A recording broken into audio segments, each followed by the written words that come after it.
Actually Gary हल्ली मला खूप इग्नोर करतोय. मला वेळच देत नाही अजिबात आणि जेव्हाही बोलतो ते गुड फॉर नथिंग बद्दल बोलत असतो. त्यामुळे ती समहाव चांगलं बोलायला लागलाय तिच्या बाबतीत तो. पण म्हणजे काय चांगलं बोलत असतो? हेच की ती कुकिंग करते आणि मग मी कसं कुकिंग करत नाही आणि मग ती कसं चांगलं खायला. सतत काय रे जेवणाबद्दल बोलायचं. मी पण तेच म्हणतो, सतत काय जेवणाबद्दल बोलायचं. म्हणजे सतत खाण्यापिण्याचं बरं ते सोड, पण मला एक सांग की खरं हेच कारण आहे की आणखी पण दुसरं काहीतरी कारण आहे? हो. हा, काय काय काय? ते गॅरीच्या ऑफिस मध्ये एक नवीन ट्रेनी आली आहे. ट्रेनी? ब्युटिफुल. काय तू कधी बघितलं तिला? नाही मला काय, मला थोडीच माहिती आहे. आता गॅरीच्या ऑफिस मध्ये आहे म्हणून मला असं वाटलं की ट्रेनी ब्युटिफुल असेल. मी इमॅजिन केलं, जस्ट इमॅजिन. काय ब्युटिफुल वगैरे नाहीये ती. गॅरीसाठी मीच ब्युटिफुल आहे फक्त. यार मला तर खूप टेन्शन आलंय. I am feeling really insecure. मला वाटतंय ती ना गॅरीला इम्प्रेस करायला काहीतरी करत असणार आहे. हसू नकोस तू. रिअली फीलिंग इनसिक्युअर यार. मला तर वाटतं गॅरी सोडून जाईल मला. ओके ओके, मी हसत नाहीये, पण तुझा विश्वास नाहीये का गॅरीवर? आहे ना, मग कशाला टेन्शन घेते? आणि गॅरी तुला इग्नोर वगैरे नाही करणार. मी सांगतो, मी आहे ना, मी सांगतो तसं कर. तू कुकिंग का नाही करत? नाही म्हणजे आता लग्नानंतर तुम्ही काय नूडल्स खाणार आहात का फक्त? म्हणजे मी काय सांगतो माहितीये का, हे बघ शनाया, कसं असतं की जनरली जे पुरुष असतात ना, त्यांचा एक प्रॉब्लेम असतो. ते ना बायकोमध्ये गर्लफ्रेंड शोधतात आणि गर्लफ्रेंडमध्ये बायको शोधतात. या सगळ्यात मी काय करायचं? सोपं करून सांगतो.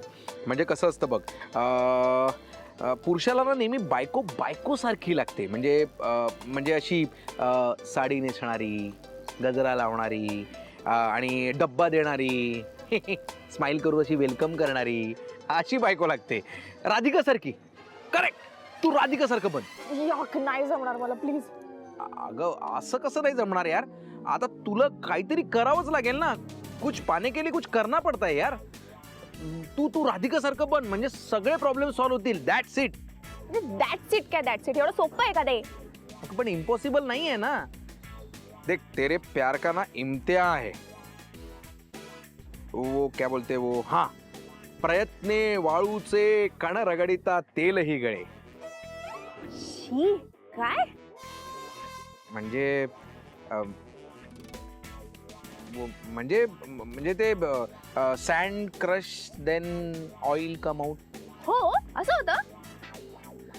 असं नाही होत. तू सोड ना ते, तू प्रयत्न कर यार, प्रयत्न कर तू. हा, पण लवकर कामाला लागा चटाचट. तुला राधिका बनायचंय.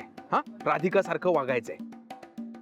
ओके ठीक आहे, पण मग मी पहिले शॉपिंगला जाते आता. ह्यात कशाला शॉपिंग? अरे ते साडी आणि गजरा ते वाटेवर सगळं नाही ना माझ्याकडे, घ्यावं लागेल नाही. ठीक आहे, पण लक्षात ठेव, राधिका सारखं बनायचंय.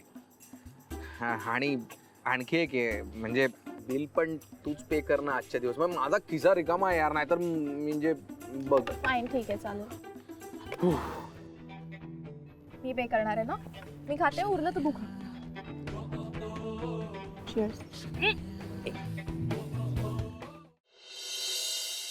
हे घ्या आधी चहा प्या. ते चहाचं काय आहे? एवढं घाईघाईने कशाला बोलवलंस? काय झालंय? मगाशी बकुळा सांगायला आली, राधिकाने बोलवलंय.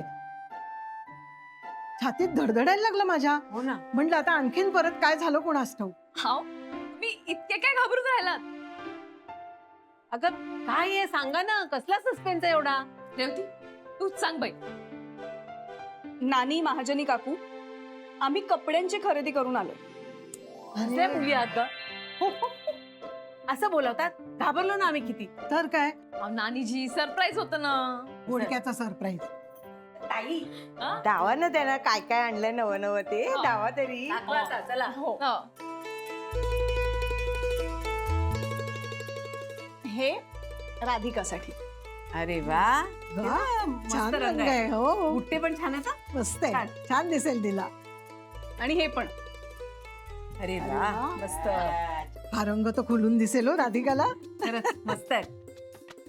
राधिका, हा बदल ना तू आधीच करायला हवा होतास. आता छान मस्तपैकी स्वतःत बदल करून घे हं.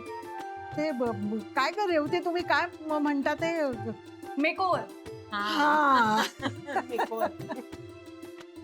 माणसाने ना वेगवेगळ्या गोष्टी करून बघायला हव्या. खरंय. हो का मग आता बघाच. काय आता तुम्हीच म्हणालात ना की माणसाने वेगवेगळ्या गोष्टी ट्राय केल्या पाहिजेत.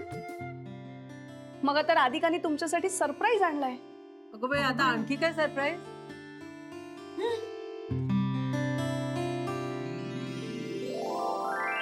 नानीजी हे तुमच्यासाठी. हे असले कपडे घालायचे आम्ही? आणि महाजनी काकू, हे तुमच्यासाठी. अरे बाप रे. अगो, आणि हे तुमच्यासाठी काकू. नानीजी ही पॅन्ट तुमच्यासाठी. नानीची पॅन्ट. आणि महाजनी काकू ही पॅन्ट तुमच्यासाठी. अगो, काहीतरी घाल तू पण पॅन्ट. मी एकटीने काय घालायची?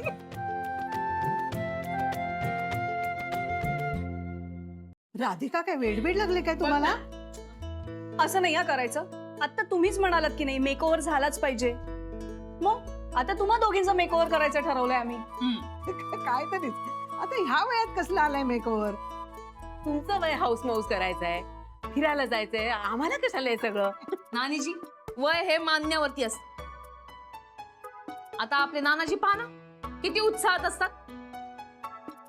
आणि महाजनी काका ते अथर्व बरोबर अथर्वच्या वयाचे होऊन खेळतात. मग तुम्ही दोघी जणी आमच्या वयाच्या मैत्रिणी काऊन नाही हो? आता द्या उत्तर, द्या बरं. तर ह्याच्यावर कोण काय उत्तर देणार? राधिकाच्या पुढे कोणाचं काय चाललंय? हो.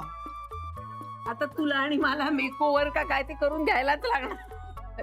जोक सपाट, पण आपण कुठलाही ड्रेस घातला ना तरी तो कॅरी करता आला पाहिजे. कारण जर आपणच त्या ड्रेसमध्ये अवघडलो तर समोरचा ऑकवर्ड होतो. त्यामुळे जो ड्रेस घालाल तो इझिली कॅरी करा. कॅरी करा म्हणजे नेमकं काय करायचं? हे असं? नानीजी, हो तसं नाही. कॅरी करा म्हणजे आपल्या चेहऱ्यावर आत्मविश्वास दिसला पाहिजे. म्हणजे आपण ह्या ड्रेसमध्ये खूप छान दिसतोय हे आपल्या चेहऱ्यावर दिसलं पाहिजे. हो बायानो, आणतो. हा आता तो विश्वास आणतो कुणाकडून तरी. हो ना. आणि आता तुम्ही केस कापणार का? हे काहीतरीच काय. ए बकुळा, काहीतरी थट्टा करू नकोस हं आमची. रेवती, बघितलंस ना आमची आत्ताच टिंगल टवाळी सुरू झाली. हा हो नाही हो रेवती ताई. तुम्ही ते म्हणाला ना काय ते आवर ओव्हर मेकओव्हर. हा. नानीजी आणि काकू तुम्ही ना जीन्स वगैरे घालून तुम्ही नानाजींसमोर आणि तुम्ही महाजनी काकांसमोर जा. पाहते कसं कौतुक करतील. काहीतरी. हो बघा, त्यांनाही त्यांचे जुने दिवस आठवतील तरुणपणचे. हा ग, त्यांना आठवतील सुद्धा जुने दिवस. पण आम्ही काय आमच्या तरुणपणी असे कपडे घालत होतो? काहीतरीच तुमचं. नानीजी अहो ते सिंगापूरला जाण्याच्या आधी मी कुठे कुर्ता घालत होते? नव्हतेच घालत. पण मला रेवतीने आग्रह केला. लग्नाच्या आधी वगैरे घातला होता, पण इतक्या दिवसात सवयच नव्हती ना. आता सिंगापूरला घातल्यानंतर मलाही आत्मविश्वास आला. म्हणून मी स्वतःच म्हटलं रेवतीला का या वेळेला आपण ड्रेस घेऊया म्हणून. पण राधिका, एवढंच नाही हं. तुला मी पूर्णपणे बदलणार आहे. म्हणजे फक्त कपड्यांनी नाही, मनाने सुद्धा. तुझ्यात एक वेगळाच आत्मविश्वास यावा ना, ह्यासाठी मी प्रयत्न करणार आहे. बरं, तुमचं चालू दे काय चाललंय ते. आम्ही आमचे कपडे बघतो. ते पाहिलं का कसं आहे? अरे वा, छान आहे हा रंग, मस्त.